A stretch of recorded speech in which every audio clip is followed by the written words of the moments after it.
Hello. We have bullies in our White House. And everybody knows what you have to do with a bully. You have to confront that person or that group and make sure they understand that you will not accept the terms that they dictate to you. Now, I want to talk about something that Al Sharpton put out the other day, and it was a great idea because we know that the only way you can hurt rich people or even get them to listen to you is by messing with their money.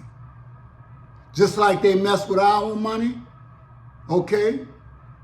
That's how you have to hurt them. And Al Sharpton said, or I believe was behind a day that Americans should be, but especially Black Americans, Africans, and whatever else you want to call yourself, should stop for at least 24 hours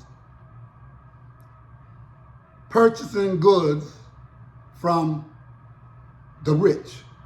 And when I mean the rich, you know who has most of the wealth, almost all the wealth in the United States. And you know who spends the most money. We make the least amount of money, but we spend the most money on non-necessary goods. That's right. Our community has a habit of spending their money on things that can't feed your family, the things that make you supposedly look good or look like a European when you're all the way African anyhow. But if we have $1 trillion worth of spending power or more, and we held that money back, it would send a powerful statement that we are not happy with the existing government and the things that they are doing and they are trying to do to us. But it seems that we have no clue. Now, that day of not spending any money needs to come back around again, and it needs to be ushered in with a 2-week advance notice, at least a week, so people can get the message. Don't get the message on the day of or after they didn't already purchase goods, okay? And I don't have to mention what stores. If you're gonna buy from the little man. Buy from somebody that look like you. Buy from somebody who can't take your Social Security away from you, who can't take any government assistance away from you.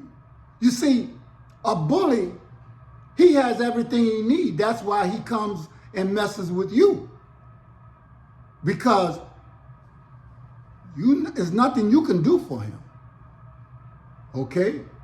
But instead of spending his money for good, he spends his money to please himself and the ones that he cares for. MSNBC, they just got rid of Joy, and we still will patronize their station and watch news. That's what Black folks do. They like to watch other people's news, even though the people that's telling the news are lying. Okay? They don't tell you the truth.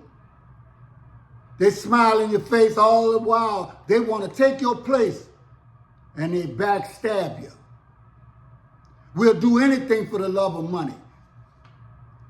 All they have to do is offer us something, and we'll go up there and we'll dance for the master and do all kind of things. But we need to get real. There was a man that obviously said something about food stamps. And most people are under the impression that people of color, get more food stamps than Europeans. But that is just plain ignorant.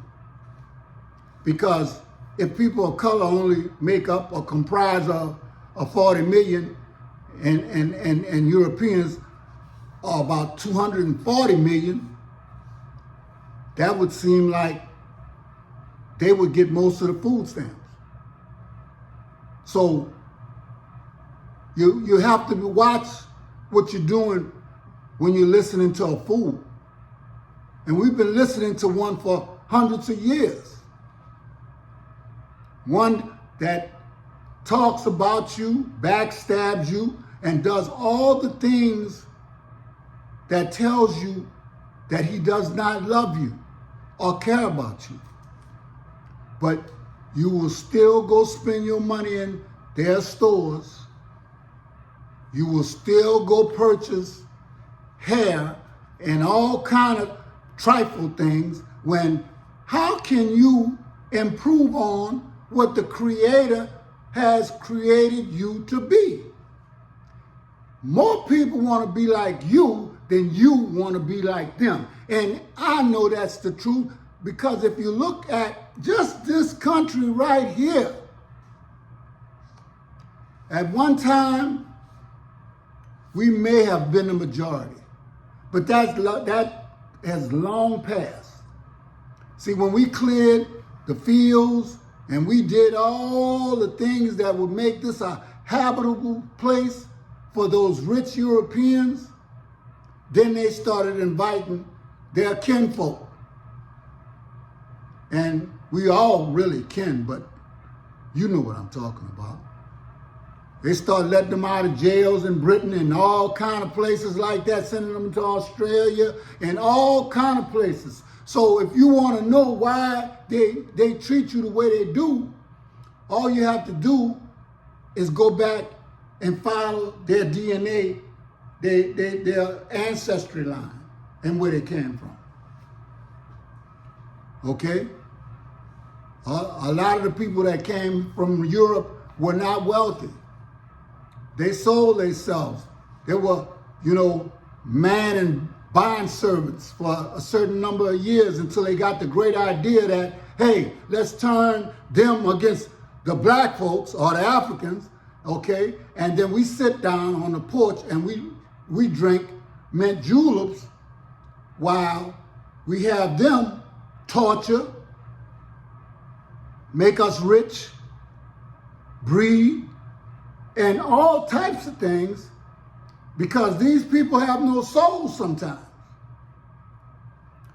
We are spiritual people. A lot of people depend on religion. Been doing it for hundreds of years. And the thing that they're looking for in a book is inside them already. And they don't know it. And that's a shame. Because Naeem Agbar, Anthony Browder, and several more other esteemed educators have told you to know thyself. And I can't talk about that too much because I'm still learning so much. I was mistaught, distaught for so long that I'm trying to catch up to the spiritual nature, the African spiritual nature of myself, which tells me about the greatness of my ancestors, which tells me that I can do anything that I put my mind to, as long as I don't actually listen to the people who are going to give me everything I need to destroy myself. They're going to tell me the things that make me look in the mirror and want to change what the Creator made. Oh, Malcolm. Malcolm said, who taught you how to hate yourself?